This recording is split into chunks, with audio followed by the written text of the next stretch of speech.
உங்கள பொறுத்த வரைக்கும் இளையராஜாவ இதுதான் டிஃபைன் பண்ணுது அப்படின்னு ஒரு வார்த்தை சொல்ல முடிஞ்சா அது என்னவா இருக்கும்? நீங்கள் எல்லாரும் என்னுடைய டார்ச்சரெல்லாம் சகிச்சிட்டு இருக்கீங்க பார்த்தீங்களா? நான் பேசுகிறது, நான் திட்டுறது, நான் கோபப்படுறது, அதுதான் என்னை வந்து டிஃபைன் பண்ண. இதெல்லாம் எனக்கு இது தெரிஞ்சாலும் என்னால் ஸ்டாப் பண்ண முடியல பார்த்தீங்களா? எனக்கு இது தெரியுது, உங்களை டார்ச்சர் பண்ணுறேன், உங்களை கோபப்படுறேன், எல்லாரையுமே வந்து ஒரு மாதிரியாக நடத்துகிறேன் அப்படிங்கிறதெல்லாம் எனக்கு தெரியுது. ஸ்டாப் பண்ண முடியல. இது என்னுடைய நேச்சராக இருக்குது.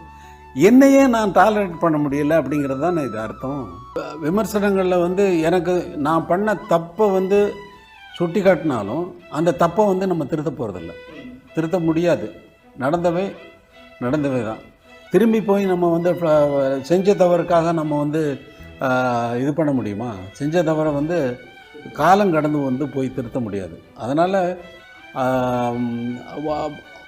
ஒரு ஆரம்ப காலத்தில் வேணும்னே தவறு சொல்லணும் என்பதை போல் பத்திரிகைகளில் வந்த விஷயங்கள்லாம் இருக்குது.